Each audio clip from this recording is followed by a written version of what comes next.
Zoraida Ascanio y en este caso se exponen los hechos del juicio que se llevó a cabo para la defensa de Juan y en el cual se concluyó con la inocencia del mismo.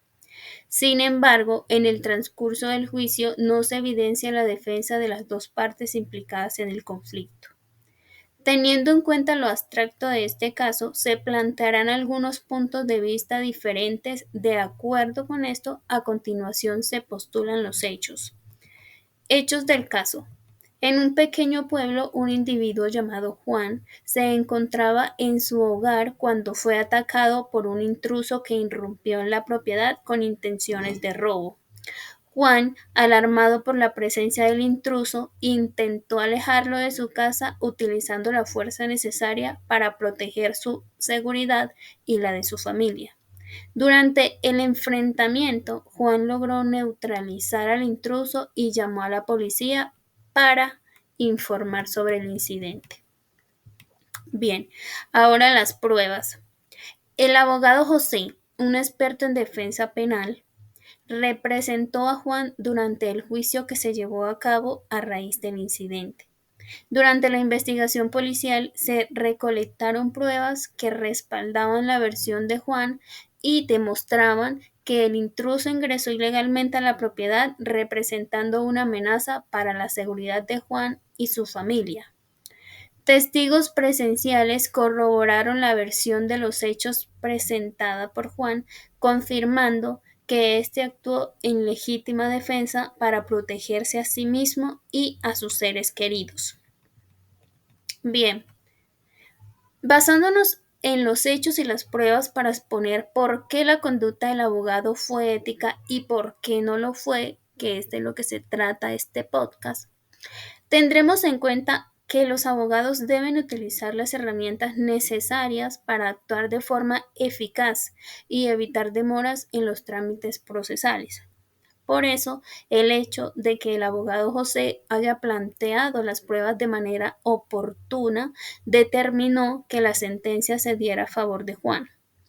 De igual forma, la labor de la aplicación de las leyes se debe ejercer con equidad, ética y con justicia, valores que vemos en el control que ejerció el abogado José y en las pruebas que se recolectaron, ya que éstas deshabilitaron por completo la defensa de la contraparte. Podríamos corroborar entonces que así es la ley y que se juzgan los hechos basándose en la evidencia. Si nos basamos en el criterio de Perelman, que nos dice que, abro comillas, lo importante no es si se persuade o no a un auditorio particular en un momento dado, sino más bien si se logra realizar una argumentación racional que es la que sería capaz de persuadir a un auditorio ideal formado por personas racionales. Vemos que Quintiliano también nos hace referencia en la importancia de la virtud, de la moralidad y de la dignidad que radica en la humanidad. Es decir, que como abogados se debe actuar de forma inteligente, utilizando la persuasión como un medio para alcanzar los objetivos, lo que hace que un abogado sea responsable de tener pleno conocimiento de las leyes para que en los juicios sus alegatos y la interpretación del material probatorio defiendan los intereses jurídicos de los clientes. De igual forma, sus partes oratorias dentro del juicio deben proyectar seguridad y credibilidad, demostrando que conoce las bases legales del tema para obtener una solución a favor, dado que la argumentación jurídica se basa en las leyes y en la justicia.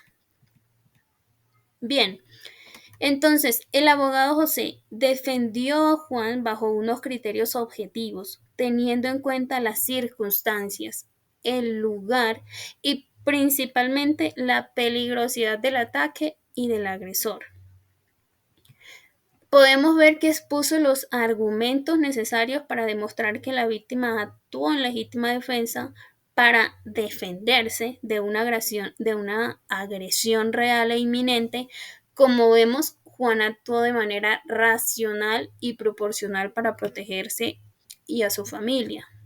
Entonces, si vamos al significado de qué es la legítima defensa, entiéndase que es, abro comillas, la repulsa de la agresión ilegítima, actual o inminente por el atacado o tercera persona contra el agresor sin traspasar la necesidad de la defensa y dentro de lo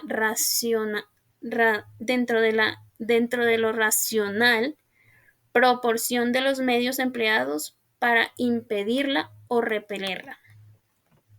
También, abro comillas, es la defensa que resulta necesaria para apartar de uno mismo o de otro una agresión actual o antijurídica. Entonces, la conducta de José fue ética, dado que como profesional del derecho conocía a cabalidad el historial del caso de Juan, realizó un análisis previo de los hechos, demostró conocimiento de la norma jurídica y su interpretación técnica y la aplicación de esta al conflicto. Su conducta defendió los intereses del cliente, trabajó para demostrar que Juan era inocente con la presentación de los testimonios, demostró confianza y respeto hacia Juan y hacia las normas legales del procedimiento.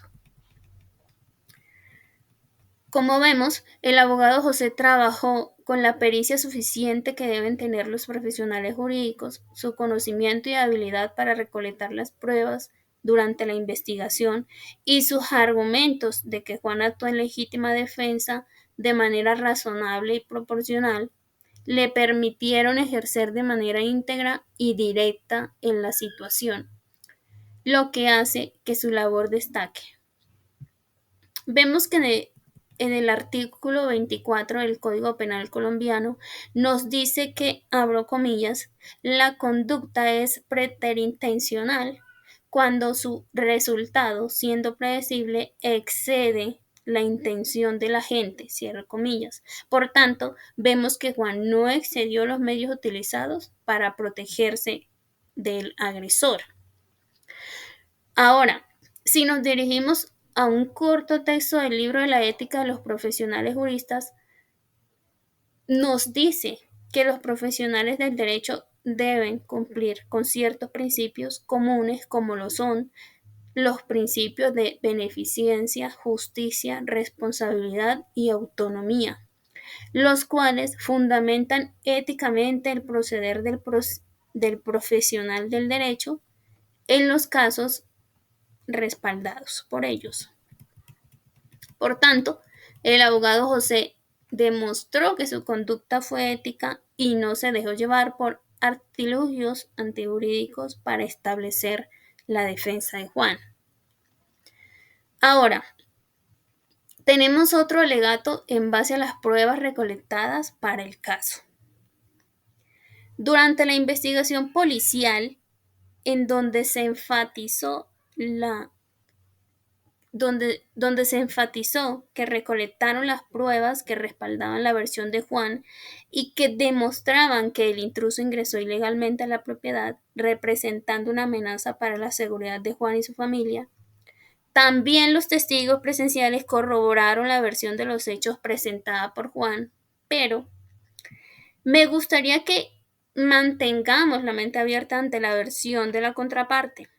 Se le acusa de una agresión basada en los hechos descritos por Juan y en la de los testigos. Pero, ¿fue en realidad lo que pasó? La atención se centró en Juan, pero se investigó la veracidad de las pruebas, otros posibles sospechosos, otras evidencias.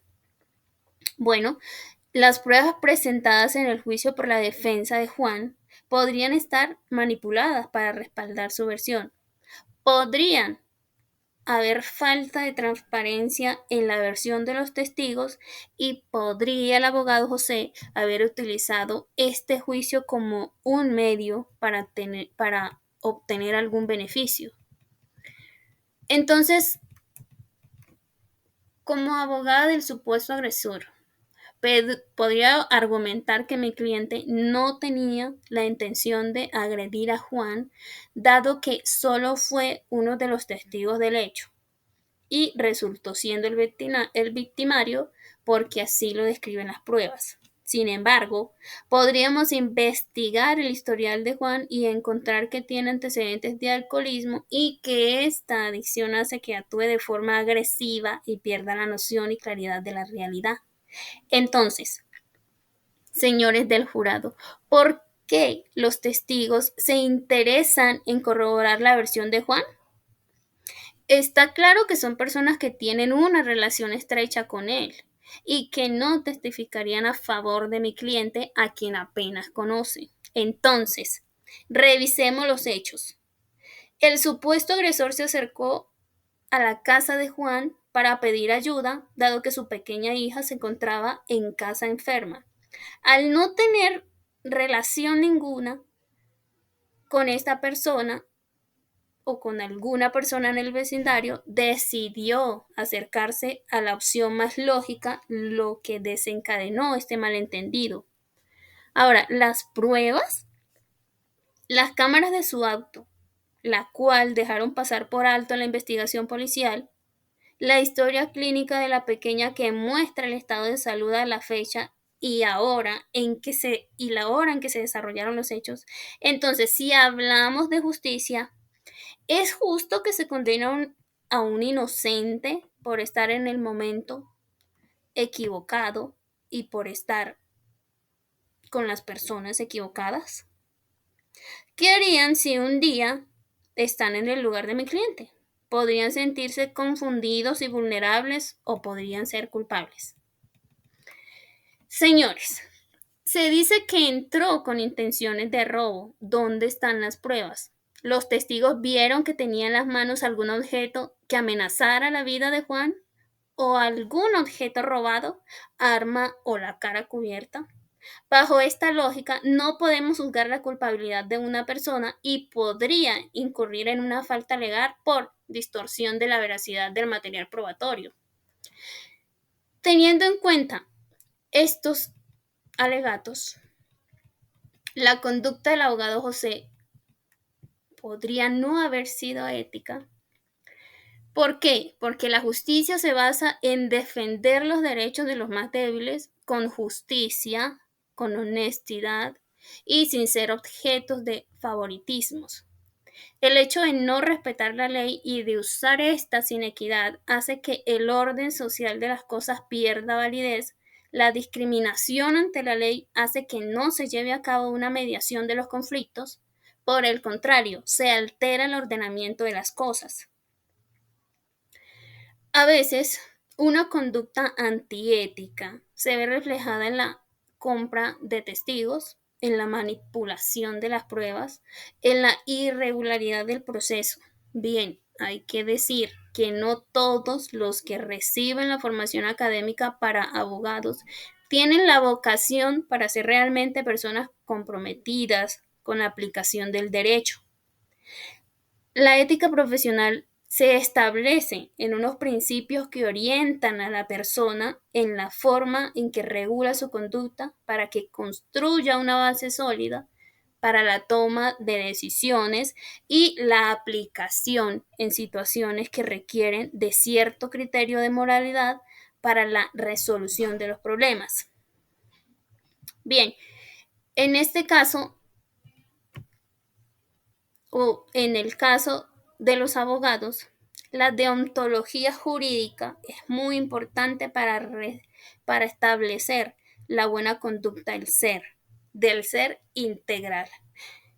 El juicio moral y el correcto uso de los principios forman parte de un buen desarrollo del caso, dado que se daría otra interpretación de las leyes con otros enfoques y que apoyen la ponencia y se obtenga un resultado favorable.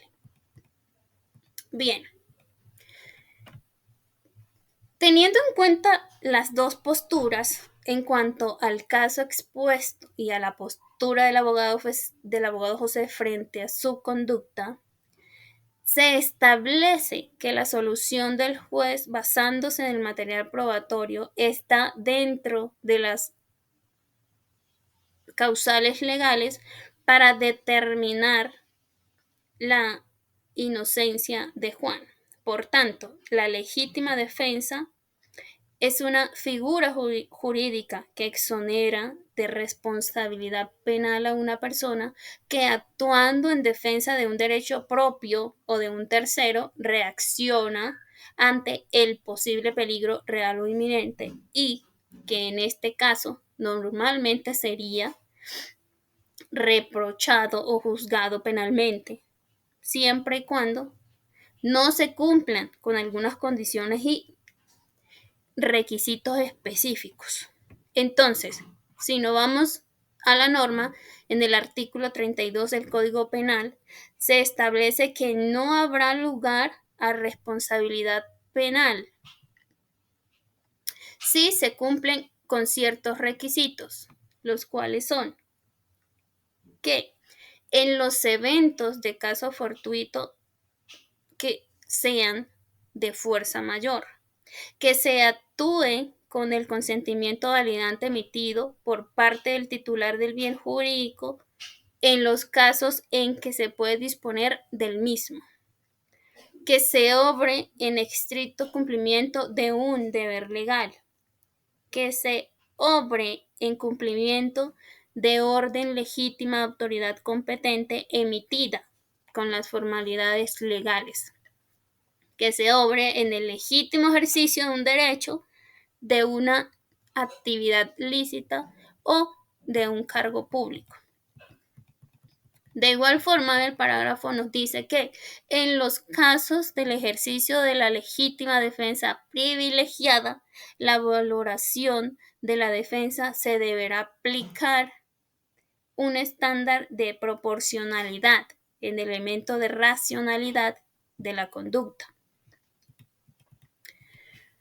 De acuerdo con lo establecido por la ley, se concluye que la primera postura del caso es la que corresponde para otorgar la inocencia de Juan, dado que el abogado José actuó dentro del marco legal, las pruebas fueron admisibles y concluyó una defensa sólida para proteger los intereses de su cliente.